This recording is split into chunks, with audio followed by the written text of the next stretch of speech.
Kanchipuram వకుడా silks, నాణ్యత మా ప్రాధాన్యత. మదీనాగూడ, మియాపూర్, హైదరాబాద్ లో త్వరలో శుభారంభం.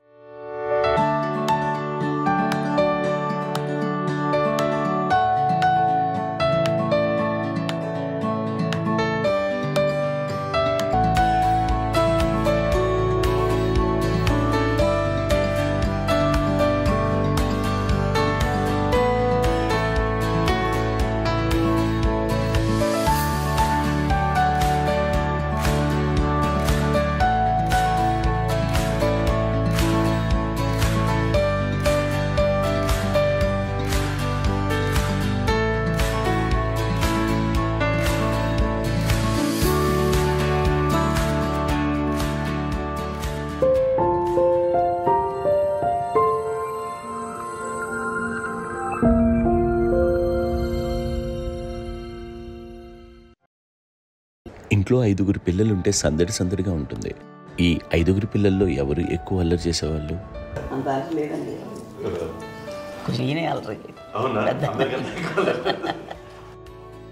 అమ్మ ఇక్కడ ఒకటమ్మా, అల్లరికి, హుషారుకి, చలాకితనానికి, చిలిపితనానికి ఆ తేడా తెలుసుకుని చెప్పమ్మా.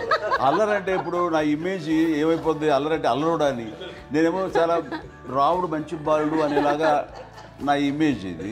నేను అలాగే చెప్తుండేవాడిని. నా ఉద్దేశం అదే.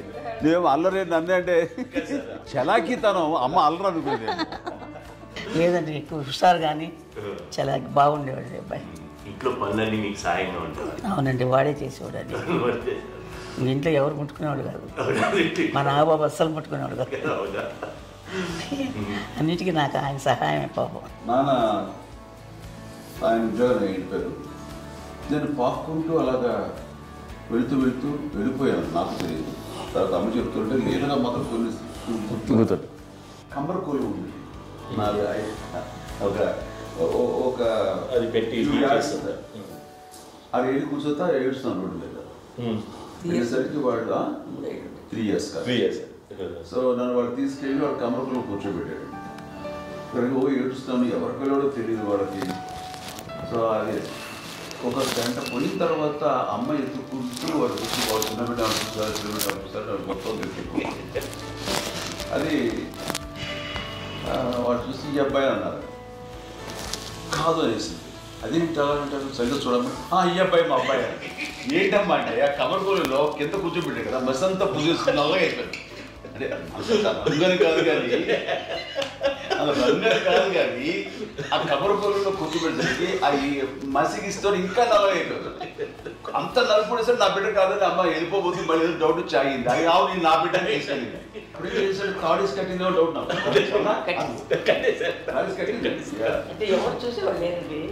అమ్మేమో అల్లరు అనుకునేదండి, నాకేమో చిన్ననాటి మహాభాగవతం కృష్ణుడి క్యారెక్టర్ అనుకుంటాను. ఆయన మహానుభావులు అయ్యే వాళ్ళందరికీ ఆ లక్షణం ఉంటుందేమో చిన్నప్పుడు పాపుకుంటూ వెళ్ళిపోవడం. కొన్నిదల కుటుంబ సభ్యులు మంచి రుచులను ఆస్వాదిస్తారని, మంచి భోజనాలని ఆనందిస్తారని అందరికీ తెలుసు.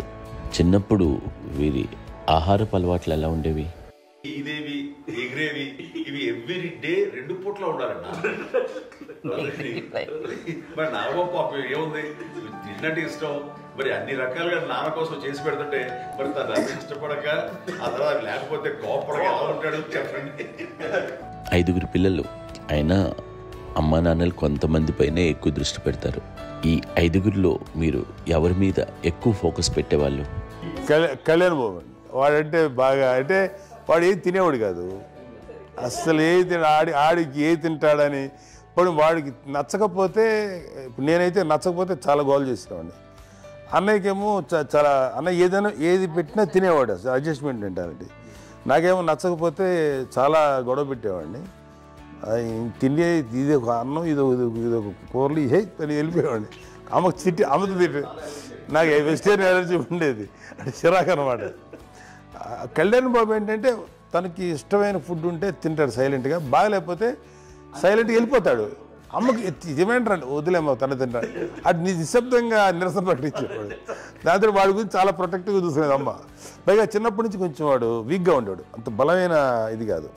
దాని తర్వాత కొంచెం అందుకని అమ్మ వాడిని స్పెషల్గా చూసుకునేది. అందుకని వాడు స్పెషల్ కిడ్ అయ్యాడు ఇంట్లో. మీ అమ్మగారు మీ అక్క చెల్లెళ్ళకి ఇచ్చిన సలహా ఏంటి? అంటే ఇండిపెండెంట్గా ఉన్నాం కదా అమ్మ, ఎవరిని డిపెండ్ అవ్వద్దు, నీ పిల్లలు నువ్వే జాగ్రత్తగా నేర్చుకో, ఎవరినైనా చేయకు, డిపెండెంట్గా పెట్టద్దు అని ఆవిడ మాకు బాగా ఎక్కువ చెప్తుండేది. నాకు కొంచెం టఫ్ టైమ్స్లో కూడా ఆమె నీ పాటు నువ్వే ఉండాలి, ఎవరి దగ్గర ఉండదు, ఎవరింట్లో ఉండదు, మా దగ్గర కూడా ఉండదు, నీ ఇద్దరు మటుకు నువ్వే ఉండాలి. అది కష్టం కదండి అట్లా చెప్పడం. చెప్పారు చాలా తక్కువ, బట్ నాకు అదే ఇచ్చే ధైర్యం. ఇండిపెండెంట్గా అట్లా ఒకరి దగ్గర ఉంటే నీ గౌరవం తగ్గిపోతుంది ఎక్కడ ఉండదు. అది చాలా నాకు చాలా ఇన్స్పైరింగ్ ఉండేది మాటలు. ఇప్పుడు కూడా అది చాలా హ్యాపీగా అనిపిస్తుంది అని చెప్పింది. అంతే కదా, ఇప్పుడు మనకు ఏదైనా రోగాలు వస్తే ఫేస్ చేస్తాం, దాన్ని బాధలు మనమే, బట్ తగ్గించే వాళ్ళు కన్సర్న్ చూపించే డాక్టర్స్ ఒట్టుకోలు పిత్తలు కింద ఉండొచ్చు, కానీ పోరాడాల్సింది మనమే. నాకు సార్ కొంచెం ఒక డిప్రెస్డ్ ఇదేదో వస్తే ఫేస్ ఒకటి, నేనేదో ఇంకా మా అందరి నుంచి నేనేదో సపరేట్ అయిపోయినట్టు ఒక సిచ్యువేషన్ వచ్చినప్పుడు అమ్మ నన్ను పట్టుకుని said I'm there for you. Yes, ఎవరు నువ్వు అన్న ఎస్ అన్న ఫ్రెండ్స్ కానీ ఎవరైనా సరే ఎప్పుడు కూడా అలోన్గా మటుకు అనుకోకు, నేను నాన్న. ఆవిడ నన్ను పట్టుకొని ఇచ్చిన అఫెక్షన్ లేదా ఫీలింగ్ అసలు బలం అన్నమాట.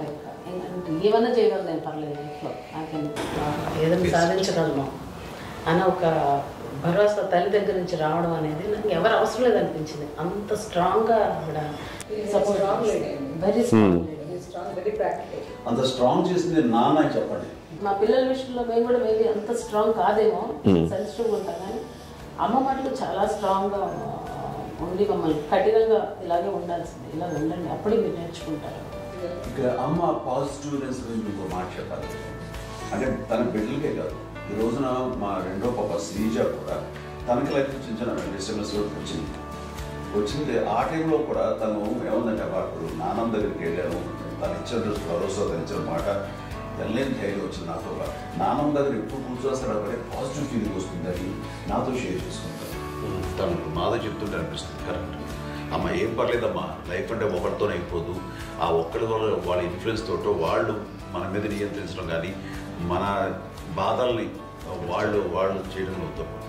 జస్ట్ నువ్వు నీ గురించి నీ మనసులో ఏదనిపిస్తే నీ గుడ్ ఫీలింగ్ ఏది వస్తుందో ఆ ఫీల్ ప్రకారం వెళ్ళిపోదు. అంటే ఆ జనరేషన్ పీపుల్ ఎక్స్పెక్ట్ అలా కాదు, ధైర్యం ఉండి అందరికీ ధైర్యం బాగా నూరుకొస్తారు. మా ఫాదర్ కూడా, మా నాన్నగారు కూడా అస్సలు ఎప్పుడు అనేవాళ్ళు, ఎప్పుడు మీరు పెట్టే చెయ్యి మీరు ఎప్పుడు పైన ఉండాలి తప్ప తీసుకుని ఎలా ఉండకండి, చేతులు పెట్టుకొని అనే అట్లాంటివి చెప్తుండేవాళ్ళు. అందుకని మాకు ఇట్లా ఇండివిజువాలిటీ మాకు బాగా, ఎప్పుడు కూడా ఒకళ్ళని అడగడం అని, ఈవెన్ బ్రదర్స్ని అడగాలన్నా కూడా మాకు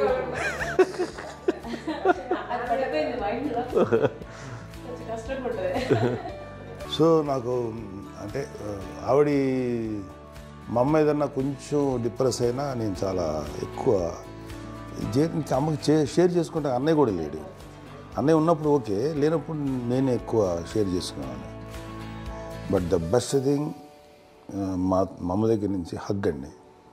ఈరోజు కూడా మా అమ్మని హగ్ చేసుకోకపోతే అంటే అది నాకు మా అందరిలోనూ, అంటే ఆవిడ పెద్ద చదువుకున్న వ్యక్తి కాదు, పెద్దగా బయటికి వెళ్ళి నా ఎక్స్పోజర్ కాదు, కానీ ఇవాళ అన్నయ్య కానీ విజయ, మాధవి, నేను, కళ్యాణ్ బాబు ఈరోజుకి టుగెదర్గానే ఉంటాం. మేబీ మాకు కొన్ని విషయాల్లో నాకు మా మాధవ్కి డిఫరెన్స్ ఆఫ్ ఒపీనియన్స్ ఉండొచ్చు, మా చెల్లికి మా అన్నయ్యకి అట్లా ఉండొచ్చు, ఉంటుందండి ఫ్యామిలీ అన్న తర్వాత. కానీ ద ఇన్విజిబుల్ బాండేజ్ మా అమ్మ ఇచ్చింది, ఆ లవ్ అండ్ ఎఫెక్షన్, హగ్, అవన్నీ ఆవిడ నాన్ వెర్బల్ అడ్వైజ్ ఏంటంటే అందరూ అలా కలిసి ఉండాలనేది ఆవిడ నుంచి మేము నేర్చుకున్నామండి. అది ఇట్స్ ఇస్ నాట్ వర్డ్లీ, అది నోటి మాట కాదు, అది వెర్బల్గా కాదు, నాన్ వెర్బల్గా చెప్పినటువంటి ఇది. సో అందుకని అది మాకు గొప్ప, మేమందరం ఇప్పుడు అలా ఉండడానికి కారణం, అంత కలిసి ఉండడానికి కారణం, మెయిన్ కారణం మా అమ్మ అండి.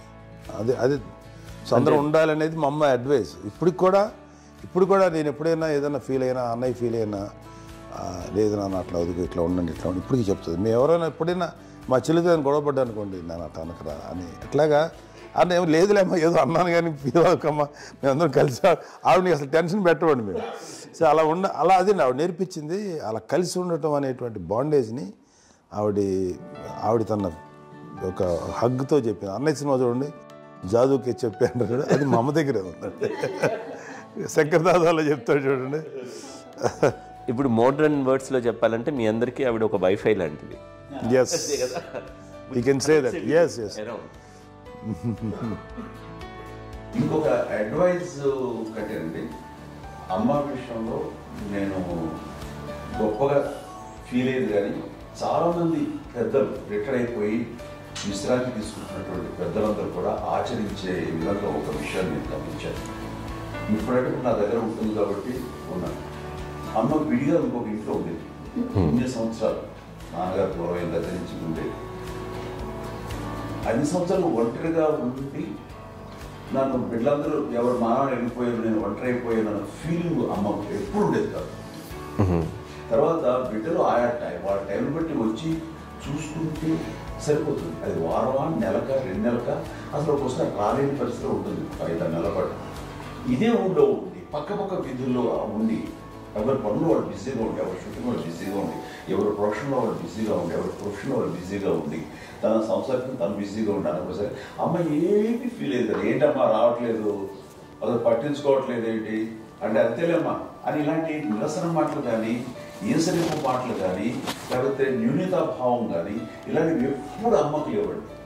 వచ్చారు అబ్బాయి ఏం చేసి పెట్టడా చెప్పండి అంటూ చాలా పాజిటివ్ ఉండి ఇప్పటికీ కూడా తను సపరేట్ కిచెన్ మా ఇంట్లో ఎంతో ఉంటుంది. వేరే కిచెన్ ఎందుకంటే అమ్మకి మోస్ట్ స్ట్రెస్ బస్టర్ వచ్చేసినా లేకపోతే ఏదో రిలీఫ్ ఏంటంటే తన కిచెన్లో కూర్చొని వండుకు వండి అందరికి పెట్టాం.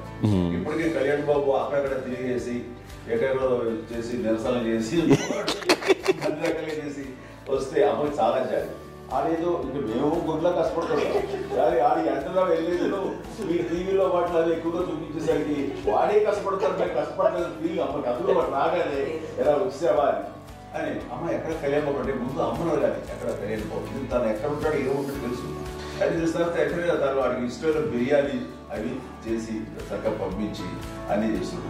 అట్లాగా బిడ్డలకి పెట్టడమే తప్ప బిడ్డల నుంచి ఈ వయసులో ఎక్స్పెక్ట్ చేయడం లేకపోగా కొంచెం పట్టించుకోవట్లేదు అనే ఒక న్యూనత భావంలోకి వెళ్ళిపోయి సైకలాజికల్ డిప్రెస్ అయ్యే మదర్ మొత్తం కాదు. ఆ రకంగా మాకందరికీ భరోసా. మేము కూడా పెద్ద అయినా బిడ్డలు వాళ్ళ ప్రవృత్తి ఉద్యోగరీత్యా వాళ్ళ వృత్తిరీత్యా వాళ్ళు దూరం అయిపోయి మనల్ని చాలా కమ్యూనికేషన్ గ్యాప్ వచ్చినా సరే బిడ్డలు నాకు దూరం అయిపోయి పట్టించుకోవట్లేదు. ఇలాగే చూసేవాళ్ళు వెళ్ళి ఎంత ఇదిగా పడేవాళ్ళు గురించి ఇప్పుడు ఏమైపోయానో అని ఇంత కించెం బాధపడలేదు వాళ్ళకి అంటూ నెగిటివ్ సైడ్ ఆలోచించే విధానం లేనే లేదు. అది మా అందరికి ఎంత కంఫర్టబుల్ అంటే అంత అయితే కాదు. ఎందుకోకపోతే బాధ చూసుకుని బాధ లేకపోతే నాగబాబు వెళ్తుంటాడు కడియడం వల్ల మా విజయం చూసుకుంటున్నది సరే నాకు కళ్యాణ్ బాబు తను చూసుకుంటుంటాడు. ఇలా ఎవరో కూడా వెళ్తూ ఉంటాం. అమ్మ మాత్రం అది వెరీ గుడ్ హెల్దీ. నేను చాలా మంది తల్లిదండ్రులు చూశాను, వాళ్ళు చాలా ఇబ్బంది పడుతూ ఉంటారు, పట్టించుకోవట్లేదు అర్థం చేసుకోగలము కానీ వాళ్ళు వస్తే బాగుంటుంది కదా అనేది ఉంటుంది. ఫీల్ అవుతారు. అవును, అలాంటి ఫీలింగ్ ఏం లేదు. పైగా బిడ్డలు వస్తే వాళ్ళకి ఏం చేసి పెట్టాలా అనే ఆలోచన. అది వెరీ హెల్దీ. చాలా మంది ఆచరించాల్సిన ఒక విషయం నేర్పుతాను. చిన్నప్పుడు అన్ని ఆనందాలేనా, మర్చిపోలేని దుఃఖాలు కూడా ఏవైనా ఉన్నాయా? అమ్మ చెప్పాలంటే ఓపికకి, గృహిణిగా తన బాధ్యతలు నిర్వర్తించడానికి అండ్ అన్ని రకాలుగా టేకింగ్ కేర్. దీనికి ఒక మంచి ఉదాహరణ నేను చెప్పగలను. అది తలుచుకున్నప్పుడు నాకు చాలా ఉద్యోగంగా ఉంటుంది, నాకు చాలా కంటితలు వచ్చేస్తుంది. అమ్మకి మేము 5 బిడ్డలు అండ్ పురిట్లోనూ 1 year పెరుగో 2.5 years పెరుగో 3 బిడ్డలు చనిపోయారు. నాకు గుర్తెరిగి పొన్నూరులో నేను 6th class చదువుతున్నాను, 6వ తరగతి. అప్పుడు రమణ అనే ఒక అమ్మాయికి 3 years. రమణ అంటే మా ముగ్గురికి కంటే పెద్దది, మా కంటే పెద్దది, కళ్యాణ్ బాబు కంటే పెద్దది, మాకంటే మధ్యలో పిల్ల. తనకి అప్పట్లో మా నాన్నగారు ఉద్యోగరీత్యా క్యాంప్కి వెళ్ళిపోతుండేవారు. ఏమి ఉంటుంది నాన్న చెప్పాలంటే ఫుడ్లో కష్టపడేవారు, ఇంకా నాన్న చెప్పినట్టు కదా, నాగో చెప్పినట్టు. కానీ ఇంటి బాధ్యత, ఇంటి పనులు, రోగాలు వచ్చిన రుచులు వచ్చిన హాస్పిటల్కి తీసుకెళ్ళాలట, ఏదైనా సరే అమ్మే పడేది. ఆ శ్రమ తీసుకున్న టైంలో అమ్మకి అసిస్టెంట్కి నేను సహాయపడుతుండేవాడు. అమ్మ చూడరు, నాకు ఫ్రెండ్స్ ఆడుకోవడం అలా నిజంగా ఎప్పుడు నాకు గుర్తేది, నాకు తెలియదు. ఫ్రెండ్స్తో తిరగడం అని అమ్మ పట్ల ఉండేవాడు. అలాంటి నేను ఆ పిల్లకి బ్రెయిన్ ఫ్యూర్ వచ్చింది. ప్రభుత్వ ఆసుపత్రి పొన్నూరులో ఆ పిల్లని చేర్పించినప్పుడు 2-3 days అయిన తర్వాత ఒక బ్యాడ్ న్యూస్ వినాల్సి వచ్చింది. తెల్లారికి కాన్షియస్ పోయింది, ఏం చేయాలో తెలియదు. అమ్మ వయసు చిన్నదే. ఇద్దరు తీసుకుని ఆ బిడ్డల్ని ఒళ్ళో పెట్టుకుని శవాన్ని, డెడ్ బాడీని రిక్షాలో ఇంటికి వెళ్ళాలి. ఇప్పటికీ నాకు గుర్తు ఆ విజువల్స్. అని నాన్నకి తెలియదు ఏ విషయం, నాన్న ఎప్పుడు వస్తారో తెలియదు, ఎలా కమ్యూనికేట్ చేయాలో తెలియదు. అది తీసుకుని వెళ్ళిన తర్వాత ఇంట్లో పడుకోబెడుతుంటే ఏం చేయలేదు. చుట్టుపక్కల ముస్లిం సోదరులు ఉండేవాళ్ళు, ఫ్యామిలీస్. అక్కడ అంటే మసీదు, పొన్నూరు మసీదు పక్కనే మా ఇల్లు ఆనుకుంది. ఆ ఇంట్లో అందరూ వచ్చి చూసేవాళ్ళు, వాళ్ళే హెల్ప్ చేసేవాళ్ళు. ఏం చేయాలో తెలియదు. నెక్స్ట్ రిచువల్స్ ఎలా చేయాలో, గంపకాలు ఎలా చేయాలో తెలియదు. తను చిన్నది, మిగతా అందరూ పసివాళ్ళే. సో అలాంటి పరిస్థితుల్లో కమ్యూనిటీ వచ్చినప్పుడు చుట్టుపక్కల వాళ్ళు వీళ్ళు వచ్చి చేయాల్సిన కార్యక్రమాలు చేశారు. ఆ సమయం నాకు ఎక్కడో కమ్యూనికేట్ చేసి డిపార్ట్మెంట్ ద్వారా నాన్న వచ్చేసరికి అన్నీ అయిపోయింది. ఇప్పటికీ నాకు ఎందుకంటే మేము ఎన్ని పురుషులు ఎన్నుకుంటున్నామంటే ఎలాంటి ఇది లేకుండా జాగ్రత్త అనే ఒక హెచ్చరికలాగా చేస్తూ అండ్ పంపించాలని సపోర్ట్ చేసి అండ్ ఇప్పుడైతే నా మీద ఎంత నమ్మకం, నేను ఏ నిర్ణయం తీసుకున్నాను మరో అది తనకి హాస్పిటల్ అని పెద్ద ఫోబియా. నేను ఎక్కడికైనా వస్తాను హాస్పిటల్. ఈ మధ్యకాలంలో సరే అమ్మ మోకాల ఆపరేషన్ జరిగింది. అమ్మ నువ్వు కుంటుతో బాధపడుతున్నావు, అసలు ఈ రోజున వచ్చిన మెడికల్ అడ్వాన్స్మెంట్ నీకు అసలు ఏ బాధ తెలియకుండా మోకాల ఆపరేషన్ రీప్లేస్ చేస్తారు అని వీళ్ళందరూ చెప్పడానికి భయపడతాను. ఎందుకంటే ఫస్ట్ ఎలా నాకు సపరేట్ అవుతాను, ఎలా చెప్పాలి తెలియదు. ఒక వీళ్ళంతా కలిపి నీ మాట వింటారు, నీ మాట మీద నువ్వు చెప్తే వింటుంది. సరే వెళ్ళి చెప్పాను అంతే. ఏదో నాగబాబు ముందు చెప్తే ఎలా అవుతారా, సరే ఇష్టం రా లేదులే మా ఊరికి పర్లేదు. మళ్ళీ ఇంటికి వచ్చాక మళ్ళీ ఇంకొక తెప్పించి, ఇంకో మిషన్ తెప్పించి మళ్ళీ టెస్ట్ చేయించి అందరూ బాగుంది, ఏమీ లేదు అన్న తర్వాత అప్పుడు ప్రతితో పడ్డాడు. ఏదో ఉంది మామూలు టెస్ట్ చేయించాలని చెప్పి శ్రద్ధ ఎక్కువ. మీ పిల్లలకి సంగీతం, డాన్స్ నేర్పించారని నేను, అది నిజమేనా? దానికేమో డాన్స్ నేర్పించడం కాదు, అది నేర్చుకోలేదు. నాకు వచ్చేసి ఇప్పుడు డాన్స్ ఇస్తారు ఎదిగారంటే అది మా పెద్ద చెల్లి విజయ కారణం. అప్పుడు తనకి 5 ఏళ్ళు, నాకు 9 ఏళ్ళు ఉంటాయి. తెలియదు 10-11 ఏళ్ళు ఉంటాయి నాకు. బాపట్లనా? సో బాపట్ల చాలా చిన్నది, 5 ఏళ్ళు. నాకు ఒక 11-12 ఏళ్ళు.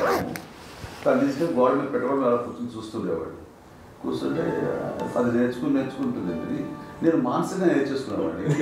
ఇప్పటికీ ఆ స్టెప్స్ ఏమిటి వేస్తారు అంతగా ఇప్పుడు దాన్ని తరబడతాయి.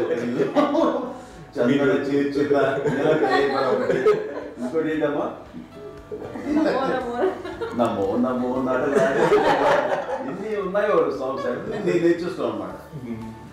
5 పిల్లల్లో ఎవరు ఎక్కువ పని చేసేవాళ్ళు, ఎవరు తక్కువ పని చేసేవాళ్ళు? ఏ పని చేయనండి, చేసేవాడు కదా అని అన్నయ్య చేసేవాడు. అన్ని పనులు అన్నయ్య చేసేవాడు. ఇక మా చిన్న చేలు, పెద్ద చేలు ఎక్కువ చేసేది.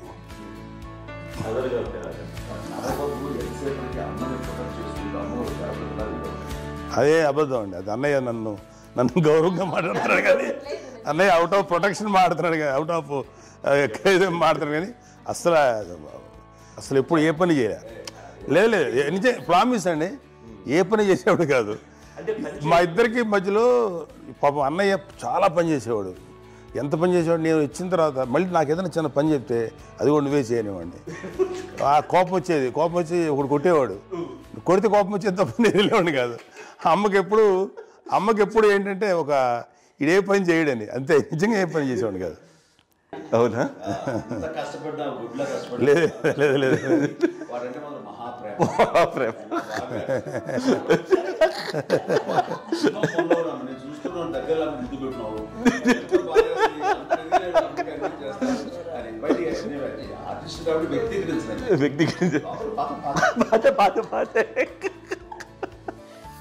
చిన్నది కాబట్టి చివరిది కాబట్టి తనంటే బుద్ధండి, నేను పెద్దోడు కాబట్టి నేను చదివి ఎక్కువ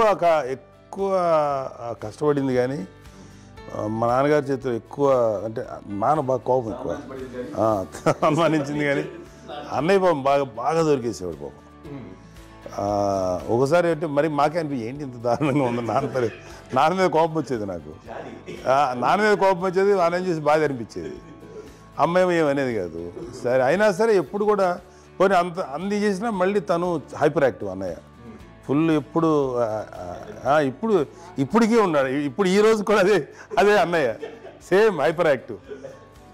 యూజువల్గా పెద్ద కొడుకు కొంచెం అంటే సూపర్గా ఒక నిదానంగా ఉంటాడు అంటారు. బట్ అన్నయ్య దానికి జస్ట్ ఆపోజిట్. యూజువల్గా ఆఖరి పిల్లలు హైపర్ యాక్టివ్ ఉంటారు, అన్నయ్య పుట్టడమే భయంకరమైన హైపర్ యాక్టివ్.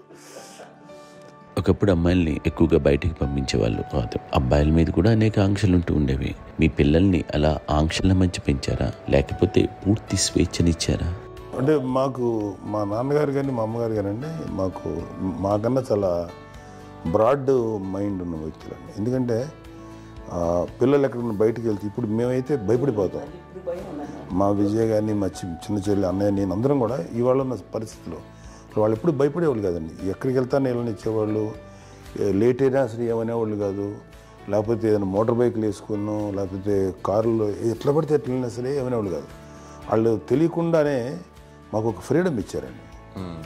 సో దట్ అదే ఆ ఫ్రీడంలో భాగమే అన్నయ్య కానీ ఇండస్ట్రీకి వెళ్ళాలంటే కూడా ఒక వ్యక్తి ఒక కొడుకు ఒక గొప్ప కెరీర్ని పర్సూ చేసుకుంటూ వెళ్తున్నప్పుడు నాన్నగాని అమ్మగానే ఓపెన్ మైండ్ తోటి అసలు నువ్వు వెళ్ళినా ఎంతకాలం వెళ్తావచ్చు, నువ్వు ప్రయత్నించని చెప్పి అలా వదిలేశారండి.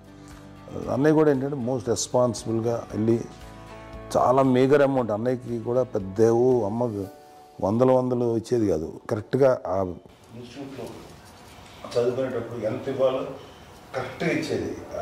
తనకి ఎక్స్ట్రా ఖర్చు పెట్టుకుంటే అంటే అట్లా ఉండేది అంతే కదా. అంత జాగ్రత్తగా అన్నయ్య కూడా అంత రెస్పాన్సిబిలిటీగా రెసిప్రోకేట్ అయ్యి చేసి అందువల్ల మా అమ్మ నమ్మకం చూడాలి, మా అమ్మగారి మా నాన్నగారి నమ్మకాన్ని అంటే ఎప్పుడు అది పాడు ఇంత నమ్మకానికి 10 times ఇచ్చాడు. ఏ వయసెస్ వైపు కానీ ఏ అలవాట్ల వైపు కానీ ఎందులో ఇండల్జ్ అవ్వకుండా నాకు నేనుగా నియంత్రించుకుంటూ సరైన మార్గంలో వెళ్ళేలాగా నాకు వెళ్ళడానికి లోపల ఆ స్ట్రాంగ్ థాట్. అడగగానే వాళ్ళు రెసిస్ట్ చేస్తే ఇచ్చారని ఆపేశారు అని ఏదో చిన్న రిలక్టెంట్ ఫీలింగ్ ఉంటుంది. వాళ్ళ మీద చిన్న కోపం నిరసన ఉండేది. వాళ్ళు లేకపోవడానికి వాళ్ళు వెంటనే అడిగిన వెంటనే జాగ్రత్త అనే నిర్ణయం నీది కానీ జాగ్రత్త అని హెచ్చరిక చేయడంతో నాకు మరింత బాధ్యత తిరిగి గుర్తు తిరిగి నేను నడుచుకుంటూ వెళ్ళాను. కాబట్టి అది నాకు ప్లస్ అయింది వాళ్ళ దగ్గర. అంటే మదర్ అంటే తల్లి అనే కాదు, మదర్ ఫిగర్ ఎవరిచ్చినా సరే అది నానైనా తల్లితో సమానం అనుకుంటాను.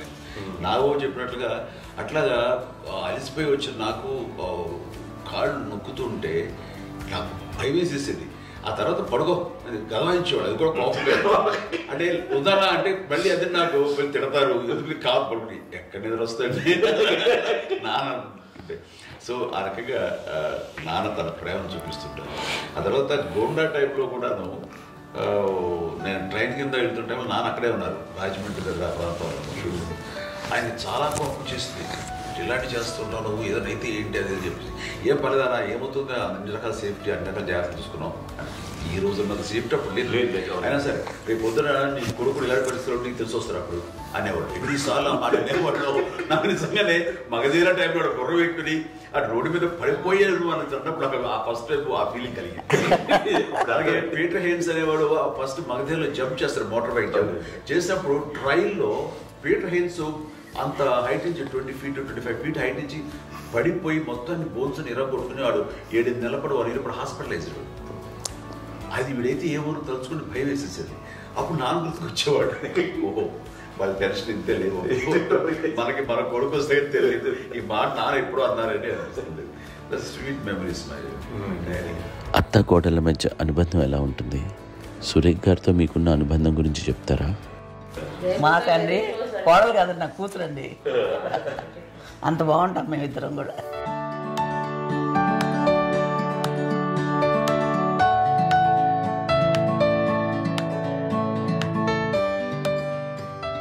మీది ఒక అందమైన ఉమ్మడి కుటుంబం, అందరూ కలిసి ఉంటారు. ఇంత ఆనందంగా ఉండడానికి కారణం ఏంటి? దీనికి పునాది ఎవరే వేశారు? మా నాన్నగారి క్వాలిటీ నేను ఎగ్జాంపుల్ చెప్పగలను. అమ్మ వాళ్ళ ఇంట్లో పెద్దది, వాళ్ళ నాన్నగారు అంటే మా తాతయ్య గారు ప్రొహిబిషన్ డిపార్ట్మెంట్లో సిఐగానే ఎస్ఐగానే చేశారు. ఏదో మా ఇన్స్పెక్టర్ సిఏ సీఏ చేసి ఆయన కాలం చెందారు. చాలా ఎర్లీగా 48 years చచ్చిపోయారు. 40లో చచ్చిపోయారు. 40 దాదాపు 40 సరిపోతే ఆయనకి అప్పటికి అమ్మ కాకుండా 4 బిడ్డలు. అమ్మ తర్వాత అబ్బాయి తర్వాత 3 ఆడపిల్లలు.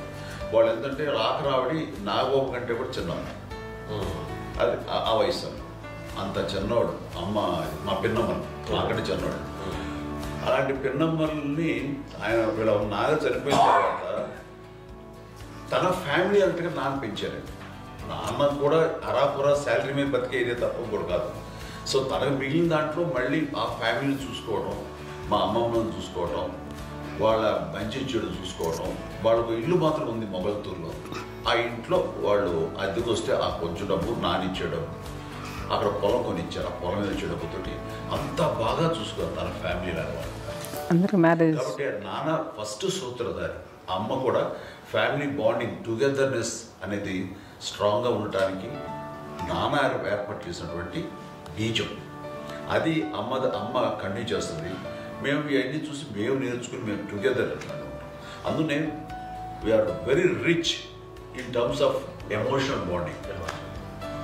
ఇప్పటికే ఏ కష్టం వచ్చినా, ఎవరికి ఏది ఇబ్బంది వచ్చినా సరే మొత్తం అందరం గురిపోతాం. ఏ లెవెల్గా వెళ్ళిపోయి మోర్ సపోర్ట్ చేస్తాం. అండ్ వీ డోంట్ ఎక్స్పెక్ట్ అంత చేయకూడదు. ఎస్, ఒకరినొకరు భరోసా. అది మా ఫ్యామిలీ మేము వెరీ స్ట్రాంగ్ అని చెప్పాలి. పెద్దవాడు కాబట్టి అవకాశం నాకు వచ్చింది కాబట్టి అమ్మ, ఇది ఎప్పుడు ఎవరు కొన్ని విషయాలు నాగబాబు సపోర్ట్గా ఉంటాడు. నాగబాబు ఉండి వాడు ఉంటాడు భరోసా. అలాగే ఆడపిల్లలు.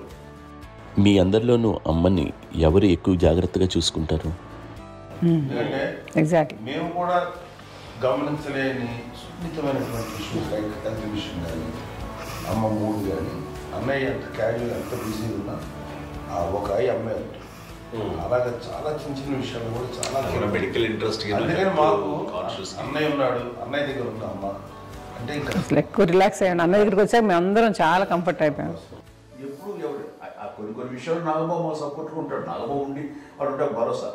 అలాగే ఆడపిల్లలు ఇట్లా ఒకరినొకరు కాంప్లిమెంటింగ్ టు ఈచ్ అదర్ అండి. అది ఒకరు కాదండి, అది వాళ్ళ అమ్మ చూపించే ప్రేమగా నేను చెప్పగలను. కానీ బట్ దీని అందరూ సూత్రధారి నాన్న తర్వాత అది అమ్మ మెయింటైన్ చేస్తుంది. ఇప్పుడు అమ్మ నా ఇంట్లో ఉంది అంటే మనవాళ్ళు వస్తారు, మనవాళ్ళు వస్తారు, ఆడబిడ్డలు వస్తారు, వెలుబిడ్డలు వస్తారు, ఇల్లు ఎప్పుడు కలకలాడతారు అమ్మ. అది మేమందరం ఆచరిస్తుంటాం పండగలకి, పబ్బాలకి. అది నిన్న మొన్న నాగబాబు వచ్చి చాలాసేపు కూర్చున్నాడు. నేను ఇంట్లో లేకపోయినా వచ్చి నాగబాబు కూర్చొని టైం స్పెండ్ చేసి వెళ్ళిపోతుంటాడు. అలాగే చెల్లెలు ఇద్దరు ఆల్మోస్ట్ ఎవ్రీడే మాత వస్తుంటుంది, తను కూడా వస్తుంది. నిన్న సాయంత్రం కూడా వచ్చి ఉంటుంది. అమ్మా మధ్యాహ్నం వచ్చి కదా వచ్చి ఇక్కడే భోజనం చేసుకుని అలా ఉంటుందండి. ఈ తరం వాళ్ళకి మీరు ఇచ్చే సలహా ఏంటి? బాగుంటుందండి. పిల్లలు తల్లి కలిసి ఇంకా అక్క చెల్లెలు తమ్ముడు అందరూ కలిసిపోయి అన్యోన్యం ఉంటా సంసారం నిలబడుతుంది. లేకపోతే ఏముందండి ఇక్కడ వెళ్ళిపోతారు, విడిపోతే ఇక్కడ ఎవరు బాగా అని తేడా ప్రేమలు ఇప్పుడు లేవండి, తగ్గిపోయాయి. మెకానికల్ చాలా మటుకు ఏదో ఇంకా వాళ్ళ పనులు చేసుకోవడం ఏదో జరిగిపోతూ ఉంది అనుకోండి. అంత ప్రేమలు ఎక్కడ లేవండి ఇప్పుడు ఈరోజు. అంటే ఒకప్పుడు ఒకళ్ళకి ఇంకొకళ్ళు భరోసాగా ఉండేవాళ్ళు, అంటే అందరూ కలిసి సపోర్ట్గా ఇది చేయడం. పెద్దనాన్నగారి పిల్లలు కూడా ఆయన చూసేవారు. మా నాన్నగారు అన్నయ్య గారు వాళ్ళ బిడ్డలు కూడా ఇక్కడే ఉన్నారు. వాళ్ళు కూడా అమ్మాయి, వాళ్ళ ఆడపిల్లలు కూడా అమ్మాయి. చూడండి, నాన్న ఎట్లయితే తన చెల్లెలు చూసుకున్నారో అట్లే నాన్న తరపు అమ్మగారి పిల్లలు వాళ్ళు చనిపోయారు జడ్జి గారు. వాళ్ళ బిడ్డలకి పెళ్లిళ్ళు, పేరెంటాలు అన్నీ చేసింది అమ్మాయి. అమ్మ అలా చేసింది కాబట్టి అది మాకు మార్గదర్శకం ఉంది.